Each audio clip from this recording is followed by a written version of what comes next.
फिल्मी दुनिया में हर तरह की कहानियां दिखाई जाती हैं, इसलिए हर किसी का राइट है वो चाहे अपनी फिल्म के जरिए एक्शन ड्रामा दिखाए या पॉलिटिक्स से रिलेटेड कोई कहानी सुनाए। लेकिन अगर इलेक्शन से पहले ही हमें ऐसी फिल्में देखने को मिले जो पॉलिटिकल ड्रामा में सच दिखाने का क्लेम कर रही हो और किसी एक पार्टी को खूब सपोर्ट भी कर रही हो, तो वो फिल्मों से ज्यादा पॉलिटिकल कैंपेन्स लगती हैं। बात करते हैं कि कैसे आर्टिकल 370 और बस्तर फिल्म्स के नाम पर ना सिर्फ एक पॉलिटिकल पार्टी की कैंपेन करने जा रही हैं, बल्कि उनके किए हुए बड़े गुनाहों को भी साफ करने की कोशिश कर रही हैं। जनवरी 2019 में एक फिल्म रिलीज की जाती है, उड़ी दी सर्जिकल स्ट्राइक, जो 2016 में होने वाले इंसिडेंट पर बनाई गई थी। अब ये वो इंसिडेंट था जिसे मोदी गवर्नमेंट ने अपनी पॉलिटिकल कैंपेन्स में भी खूब इस्तेमाल किया कि देखें कैसे हमारी सरकार ने पाकिस्तान जाकर अपने जवानों का बदला लिया। अब ये सर्जिकल स्ट्राइक 2016 में हुई, लेकिन 2.5 साल बाद जनवरी 2019 में जाकर इस पर फिल्म बनाकर रिलीज की जाती है, जिसके 3 महीने बाद ही इलेक्शन होने थे।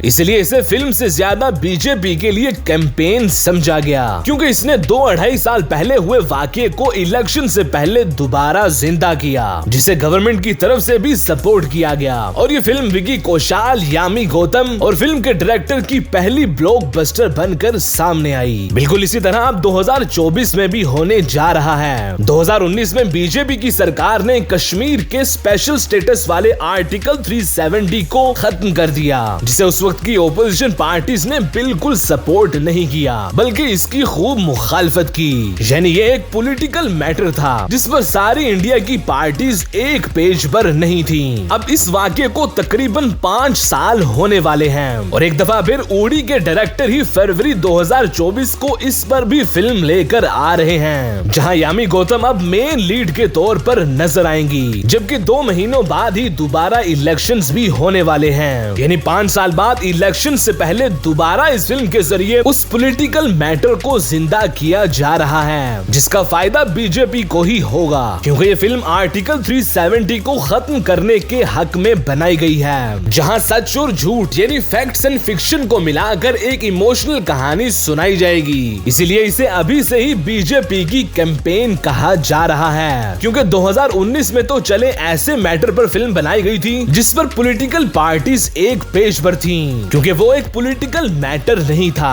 अगरचे उस फिल्म ने बीजेपी को इलेक्शन में फायदा जरूर दिया, लेकिन यहाँ तो 5 साल पुराने ऐसे वाकये को फिल्म में दिखाया जा रहा है जो कि पॉलिटिकल मैटर है। इसलिए अब फिल्म के प्रोड्यूसर और यामी गौतम से डायरेक्टली पूछा जा रहा है कि क्या ये फिल्म बीजेपी को इस बार भी इलेक्शन जितवाने के लिए बनवाई गई है, और साथ साथ इसे प्रोपेगेंडा कहा जाने पर भी यामी गौतम सफाइयां देती आ रही हैं। इसी तरह दी केरला स्टोरी के मेकर्स भी इलेक्शन से पहले एक फिल्म बस्तर दी नक्सल स्टोरी लेकर आ रहे हैं, जिसकी कहानी तो नक्सलियों पर बनाई गई है, लेकिन पहले टीजर में ही जवाहरलाल नेहरू जैसी यूनिवर्सिटी पर यह इल्जाम लगा दिया गया कि इस यूनिवर्सिटी के स्टूडेंट्स ने इंडियन सोल्जर्स के मरने पर जश्न मनाया था। न सिर्फ ये बल्कि ऐसे लोगों को मारने तक की भी बात की गई। अब JNU वो यूनिवर्सिटी है जहां 2020 में ही मोदी सरकार के होते हुए अटैक हुआ था, जहां मुंह छुपाए हुए लोगों ने आकर हमला कर दिया। अब ये वो इंसिडेंट था जिसके खिलाफ पूरे बॉलीवुड ने आवाज उठाई। इवन दीपिका पादुकोण तो इसके खिलाफ होने वाले एहतजाज में भी शामिल हुई, लेकिन आज तक उन अटैक करने वालों के खिलाफ कोई खास एक्शन नहीं लिया गया, जो कि बीजेपी गवर्नमेंट के इन 5 सालों की एक बड़ी खामी थी। लेकिन अब इस बस्तर फिल्म के जरिए पूरे JNU को ही विलन बनाकर प्रेजेंट किया जा रहा है, ताकि जो लोग 2020 में स्टूडेंट्स पर होने वाले उस अटैक को लेकर अभी भी बीजेपी से नाराज हो, उन्हें बताया जा सके कि भाई JNU वाले तो हैं ही इतने बुरे जो जवानों की किलिंग्स पर भी जश्न मनाते हैं। हालांकि जब ये जश्न वाली बात निकली थी तब ही इसे झूठ और गलत कह दिया गया था, लेकिन शायद फिल्म मेकर्स इस उम्मीद में है कि जैसे उनकी पिछली फिल्म द केरला स्टोरी को PM मोदी ने भी खुद पब्लिकली सपोर्ट किया, तो शायद इसे भी अपने जलसों में प्रमोट कर दें, ताकि इसका बिजनेस भी अच्छा खासा हो सके।